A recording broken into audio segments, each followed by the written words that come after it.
আজকে বসলাম এই জন্য, পরিস্থিতি যা পত্রপত্রিকায় দেখছি, মানুষের মধ্যে দেখছি, তো মনে অনেকগুলো প্রশ্ন জেগেছে। সেই প্রশ্নগুলোর জবাব খুঁজে পাওয়ার জন্য আপনাদের সঙ্গে বসা।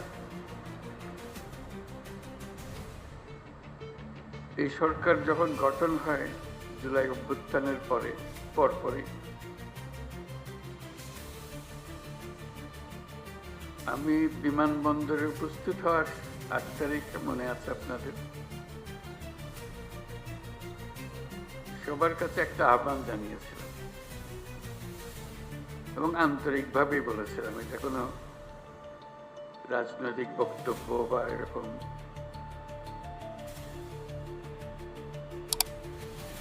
যারা শুনছে শ্রোতা তোষণ বক্তব্য ছিল না। বলছিলাম যে এটা আমরা একটা পরিবার, আমরা আমাদের নানা মত থাকবে, নানা ধর্ম থাকবে, নানা রীতিনীতি থাকবে, কিন্তু পরিবার এক, আমরা সবাই একই পরিবারের সদস্য। এটাতে জোর দিয়েছিলাম। আমাদের শত পার্থক্য সত্ত্বেও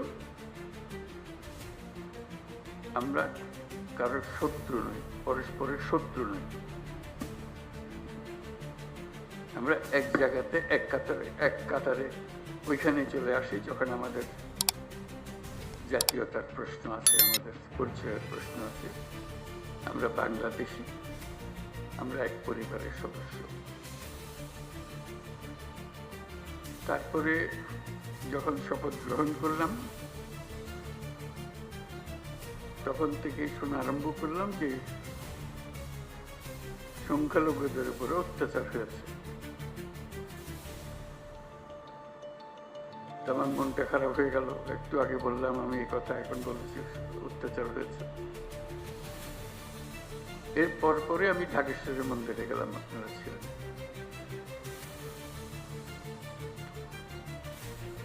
সেখানেও একই কথা বললাম যে আমরা একই পরিবারের সদস্য, এবং বলছি যে আমরা অন্য সব দাবি দেওয়া বাদ দিল, একটা দাবি আমাদের একদম পরিষ্কার, আমাদের সবার সমান অধিকার, বলার অধিকার, ধর্মের অধিকার, কাজকর্মের অধিকার, এবং সেটা আসছে আমাদের সংবিধান থেকে। নাগরিক হিসেবে আমাদের প্রাপ্য, এবং রাষ্ট্রের দায়িত্ব হলো এটা নিশ্চিত করা। এবং আমি আন্তরিকভাবেই বলার চেষ্টা করেছিলাম, যেহেতু রাষ্ট্রের দায়িত্ব এখন আমাদের হাতে, এটা আমাদের দায়িত্ব নিশ্চিত করা, দায়িত্ব যে সংবিধান নাগরিককে যে দায়িত্ব দিয়েছে সেই দায়িত্বগুলো তার কাছে পৌঁছে দেওয়া, নিশ্চিত করা।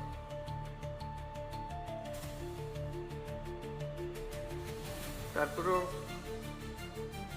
কথাটা উড়ে গেল না,